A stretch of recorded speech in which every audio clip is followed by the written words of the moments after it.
To counter the Royal Navy's oceanic supremacy during the first months of World War II, Adolf Hitler ordered his Kriegsmarine to deploy its feared U-boats in hopes of picking off lightly defended Allied cargo convoys. At the time, the British relied on the practical but somewhat outdated Lockheed Hudson coastal reconnaissance aircraft to patrol its waters and face the state-of-the-art German submarines. However, on August 24, 1941, the situation was flipped on its head when the novice crew of the German U-570 was rushed into enemy waters to complete its first war patrol based on urgent and newly obtained intelligence. The U-570 should have had no trouble with the Royal Air Force Hudson that would soon spot it. However, the U-boat inexplicably surfaced, making itself a surprisingly easy target. The fight was almost comically inept, and it would become the only time during the war in which a U-boat surrendered to enemy aircraft without the support of surface ships. The Royal Navy would also eventually put U-570 to good use against its own creators in a surprising twist.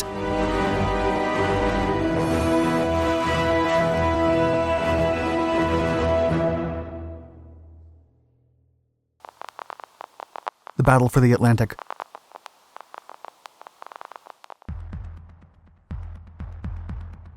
During the first 2 years of World War II, the United Kingdom was confident about its dominance of the seas and the effectiveness of its Royal Navy, and believed it was safe from the Third Reich. Top-tier officers from the Royal Navy and Royal Air Force were certain that their numerical superiority was enough to keep the Germans at bay. However, the Wehrmacht was forced to get strategically creative and soon proved the British military brass wrong. Even though the Kriegsmarine was modest in size and did not have the most advanced fleet of destroyers and other warships, it proved more than capable of bringing an impressive fight to the coasts of the British Isles thanks to its U-boats. The British found the submarine's capabilities and hit-and-run tactics difficult to match. The hunters of the sea were eventually sent in wolf packs to ravage the North and the Atlantic. But the U-boats lacked in numbers, they made up for in effectiveness, sending thousands of tons of Allied supplies to the bottom of the ocean. The British Admiralty was soon forced to reconsider the strength of the Kriegsmarine ships, as the U-boats proved a significant threat, along with other crafty German warships built during peacetime. The Royal Navy adapted by forming convoys and sonar-equipped escorts to keep the U-boats away from valuable supplies sent from America. Still, the German submarines managed to create considerable chaos.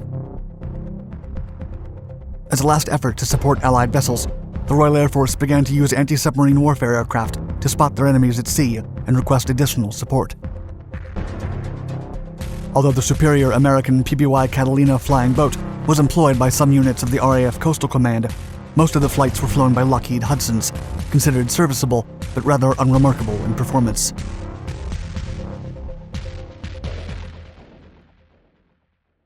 The Hudsons.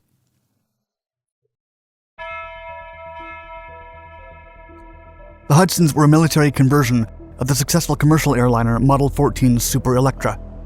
These American light bombers and coastal reconnaissance aircraft were produced before the outbreak of the war, when tensions between Britain, France, and Germany were on the rise. Then, as the war broke out, the Hudsons became part of the British, Canadian, and Australian fleets.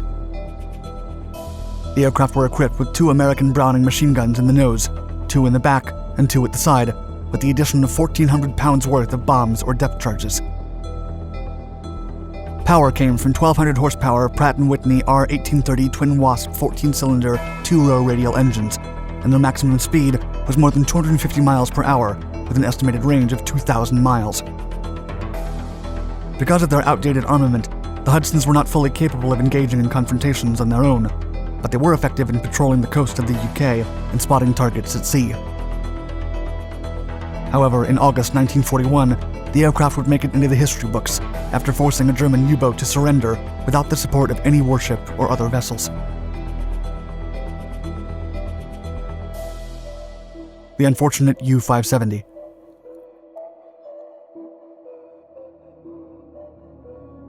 In early 1941, the U-570 was commissioned by the Kriegsmarine. The submarine was based in Norway and was commanded by Captain Lieutenant Hans Joachim Ramlow. Although Ramlow had enough experience in the Navy, this was the first time he commanded a U-boat. The rest of the crew, including the first and second watch officers, were also highly inexperienced. U-570 was a Type 7C submarine, the most common of the U-boat fleet. It was an effective fighting machine with good armor, weaponry, and range, but it was by no means the best Germany had to offer against its enemies. The German rookies were about to embark on their first war patrol, and there was an atmosphere of apprehension. Still, they hoped for victory. On August 23, 1941, German communications intercepted British messages about a considerable Allied convoy near the coasts of Iceland. A wolf pack consisting of 16 U-boats were then sent to attack the alleged convoy, and U-570 was among them. However, it was a trap, and the hunters were about to become the hunted.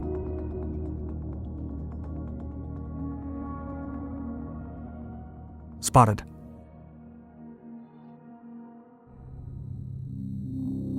The crew on board the U-570 had a rough start. Only a couple of days into their first mission, and most men were already seasick. They needed fresh air, and Captain Romlow decided to take the submarine to the surface. This act was against German naval regulations and tactics, but the captain believed there was no choice. As the submarine rose to the surface near Iceland, Romlow realized that he had committed a terrible mistake. Either because of inexperience or seasickness, he did not use his periscope to analyze if the coast was clear, and soon realized that they were being watched from above. Piloting a Hudson from the 269th Squadron, British Sergeant Leslie Les Bathy spotted the submarine and quickly approached to drop his depth charge. Fortunately for U-570, the Hudson's bomb racks were jammed, and Bathy was unable to drop them. Instead, he reported the submarine's position and waited for support. When Romlow stepped onto the bridge and heard another aircraft's engine approaching from above, it was already too late to do anything. It was 10:50 a.m. when Squadron Leader James Thompson swiftly approached to release his 4 250-pound depth charges. Romlow gave orders to crash dive the U-boat, but the British aircraft had already dropped its depth charges. U-570 quickly sped forward and miraculously avoided a direct hit. However, the depth charges detonated less than 15 yards away, and the explosions rocked the submarine. The power immediately went out, and water began to leak inside. Even worse, acid also began to leak from battery cells in the engine room. The acid formed a pungent mist combined with water, which led the rookie engineers to believe it was chlorine gas. Panic quickly took over, as the crew was afraid they were going down either by the gas or by the Icelandic cold waters. Romlow then ordered his men to grab their life jackets and run to the conning tower. Meanwhile, as he flew in circles above the submarine, RAF pilot Thompson believed the crew was preparing for combat and began firing his Browning machine guns. The German sailors then began waving their white shirts and flags in total surrender.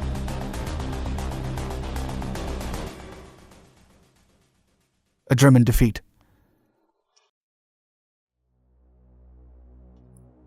Romlow radioed his command and reported that the submarine was compromised and that the entire crew was about to be taken by the enemy. The message was picked up by both the Kriegsmarine and the Royal Navy, and both sides sent support almost immediately.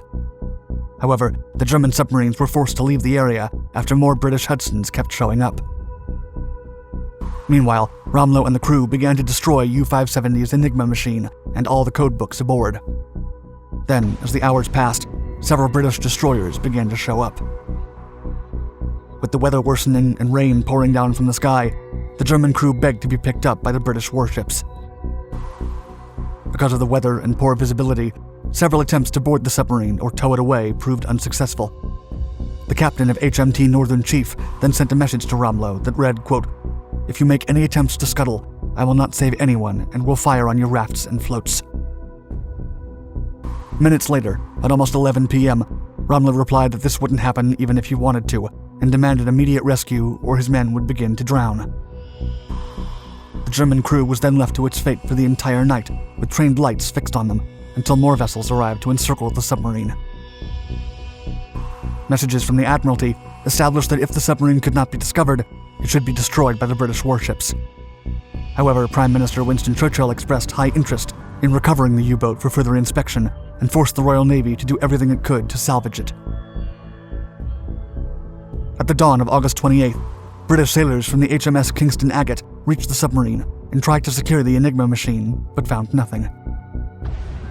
After a tow line was finally attached to U-570, the crew was rescued and taken aboard HMS Kingston Agate and HMCS Niagara. The sinking U-boat was then taken to Iceland for immediate repairs and later sent to England for inspection by the Royal and US Navies. The information gathered provided the Allied forces with plenty of intelligence on the capabilities and technology of German submarines and how to defeat them. The Royal Navy eventually repaired U-570 and commissioned it as HMS Graf in September of 1941 to fight off other Kriegsmarine submarines during World War II. The U-boat served until February of 1944 and was later used to test weaponry. Then, in March of 1944, HMS Graf ran aground on the west coast of Islay, Scotland, and was abandoned. The submarine was scrapped in 1947, but remains of the wreckage can still be found today. Thank you for watching our video. Please like and subscribe to our Dark Documentaries channels to find more exciting historical content. And let us know in the comments below what you think of the operations conducted by German U-boats during the war. Do you think the Allies developed an effective way to counter them?